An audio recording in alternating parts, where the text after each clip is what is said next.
What's going on, ladies and gents? Dalibor here for T3G. Welcome to another tech video. Today we're going to be reviewing the Moga Hero Power controller. Come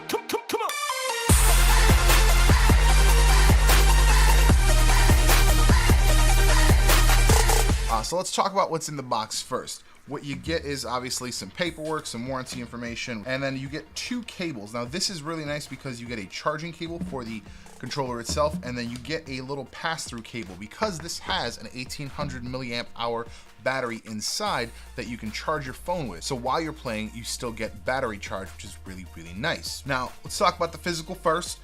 The buttons are pretty decent. They have a pretty good click feel for the most of them. The triggers, I actually don't know if they work. They don't feel like buttons. They feel like I'm just pulling or pressing on like plastic toggles. I don't know that they're actually pushing anything.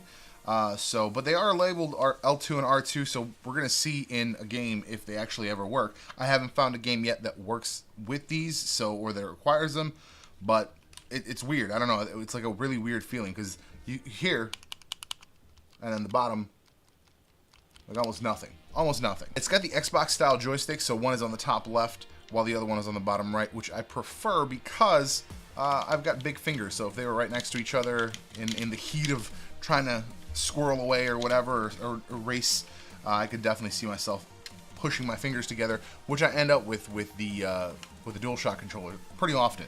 The D-pad's okay. It's a little thin for my taste, but again, everything's kind of small. Even the joysticks are pretty small. The buttons are smaller than you're used to. It's overall a more reduced size controller, but I do like that it's got a decent grip to it still. It actually has really nice cutouts at the bottom, so like your fingers have a place to sit. You've got a place to hold on and grab onto the actual controller, not just like a flat piece or anything like that. And I really like the overall general feel.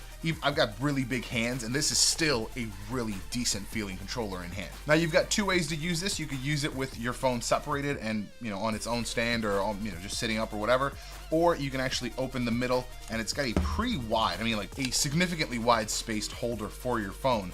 I'd say this will probably hold just about anything. Although I will say when you get larger, I put the Pixel in it and I could feel the tilt forward.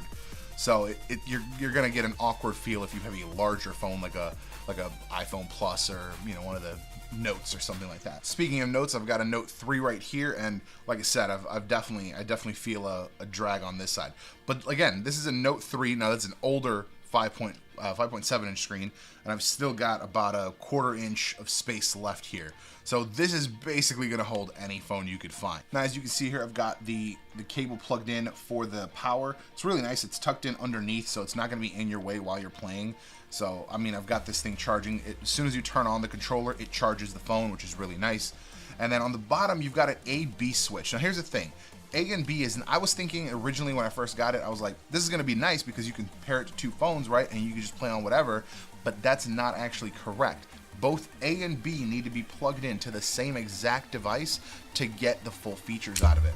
Additionally, you can't just pair this with the phone. You have to download the app. The app is required to make this work. Now, I do have it paired with the Galaxy S3 that I have set up here kind of for gaming for us. The app is okay. There's nothing wrong with the app. Just kind of a way to know which games are actually compatible with this thing, but I think it is kind of ridiculous that you have to install another app just to get the controller working. That's kind of annoying. And that's the other thing. You've got to connect it in A, and then it only works in some games in B.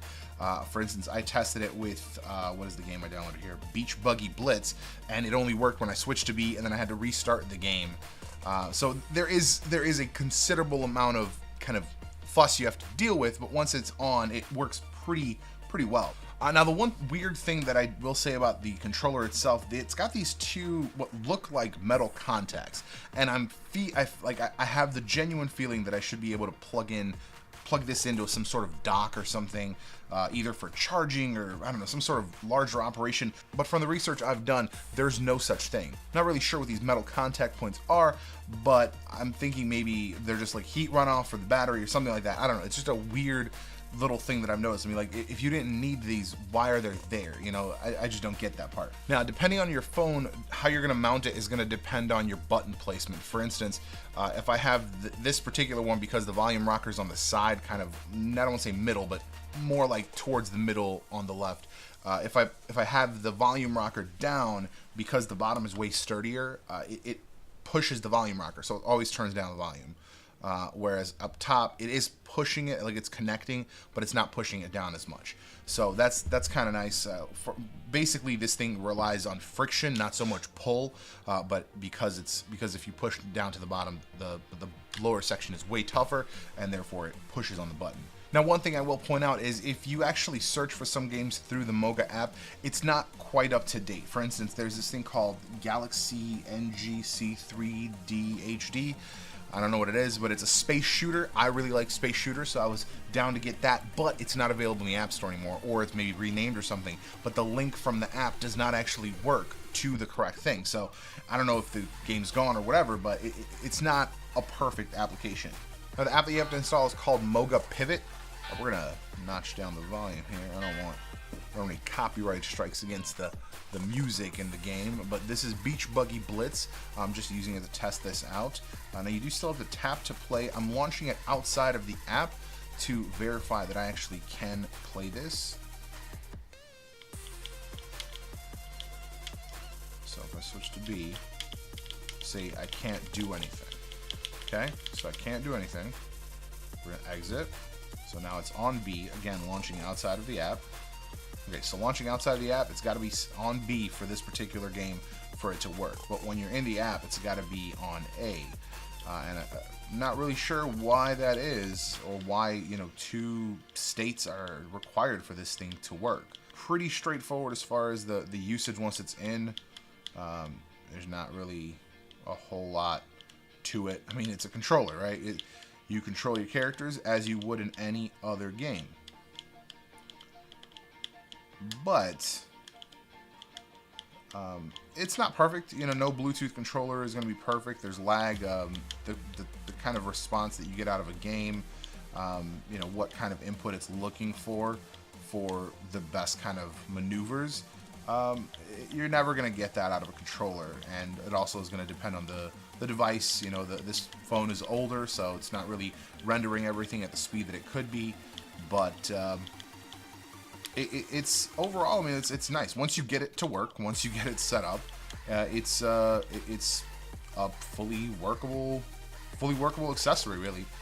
So overall, I'd say pretty decent controller. I mean, definitely for the $60, I didn't and would not recommend it. It was $39 for me. Looks like it's about $26 on Amazon right now. I'm not sure if that's a sale. 26. Not a bad price. Now, it does work with other games. I actually tested it out with Asphalt Extreme. I thought initially that it didn't work with other games outside of the app, but after I figured out the A-B switch, I then tested it with switching it to A, opening the app, making sure it's connected in the app, switching to B, then launching the game, and it worked. So again, going back to there's a lot of stuff, a lot of hoops you have to jump through to get this to work. But once I did, I was able to execute some pretty decent stuff in Asphalt Extreme. I also tested Drift Mania 2, horribly made game, but I did okay, but it's just a terribly made game. And there's a few other games I want to try out, but I think overall it's a decent controller. I think for the $26 that it is on Amazon, I think you should definitely try it out if you are looking for a controller. Like I said, especially with the grip style that it has, with the fact that it can hold the phone pretty decently, but then also it's not just this like awkward thing that just sits there. It folds down so it still feels like a decent device when it's not set up that way. So if you have a case, for instance, that has its own stand, you can move it away from you a little bit and then get kind of an even more in-depth feel with the controller. My biggest qualm is, again, going to be the fact that you have to jump through a bunch of hoops to get it to work and to get it working in certain games. Because really, if you're on the go, you're looking for quick and reliable and easy. Now, while this does have the battery, which is nice as far as reliability, because then you could charge your phone and not lose a lot of battery life while you play, it does have the downside of having to jump through all these hoops. So that's all I've got to say for this one. I appreciate you guys for watching. I hope I helped inform your decisions as far as buying this particular controller and controllers in general. But if you have any questions about this controller, make sure you drop them down below. If you have a controller that you think I should try, definitely drop that down below so I can check it out. There is another Android controller that I will be testing out soon. It's got a little bit of a different layout, so I'll be testing that out as well. So look out for a video coming soon. Thank you again for watching. I will see you guys in the next one.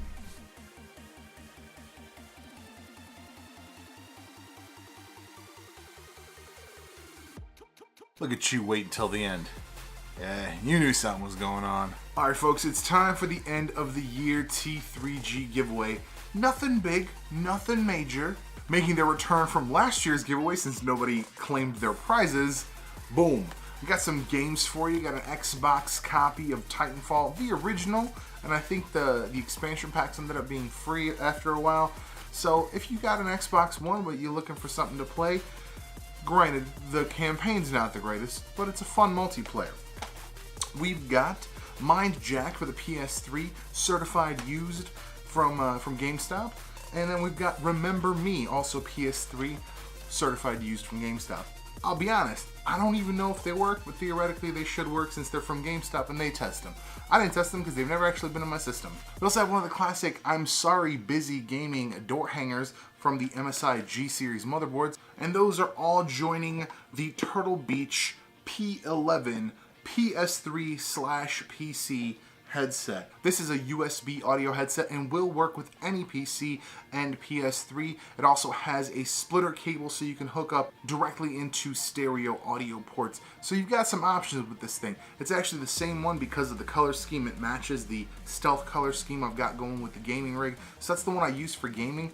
I love the thing. It's a fantastic headset. So this is a brand new one, never been opened as far as I'm aware. And that is going to be the grand prize, including a $10 Amazon gift card. We're not at the level where we can be giving away a ton of gift cards and a ton of dollars, but hey, I can throw a $10 gift card for you guys because I appreciate you. We appreciate you guys for coming back here watching us, and those of you who have not subscribed yet, please do subscribe. Of course, the requirements are, first, be subscribed. If you're not subscribed yet, click the little red button under the video. That'll get you in the game. And then step 2 is comment on this video. Now you can like or dislike, that's completely up to you. It doesn't affect our choices. We can't tell who liked or disliked, but we do need comments so that we can actually pick out a winner. And for that comment, I would like to ask a single question. What is the worst weather you have ever experienced? Now, for me, I'll share first. I was actually recently treated to a microburst, something I didn't even know existed until this year. My neighbor next door had 2 trees fall in her yard, and this was something that lasted for 15 minutes, and it took out power for, I think if I recall correctly, 5,000 homes for 29 hours. This is the power of a microburst. This happened for 15 minutes just in this area because it didn't go anywhere else. My wife was working 2 towns south, and she's like, it got a little windy, but then it stopped. So yeah, it just kind of passed in a single direction and it dispersed at some point, but it was a powerful one. So what is the worst weather you have experienced? Drop that in the comments down below. Now we will have also a second prize. Want to give you guys some options, some choices in winning. The second prize winner will win a $5 Amazon gift card. I think that about covers all of our ad money from YouTube for the year, so that's about all we can give away. Thanks again for watching, guys. Make sure you like, comment if you want to be in the drawing, subscribe if you are not subscribed, even if you don't want to be in the drawing, and we'll see you next week for the last tech video of the year.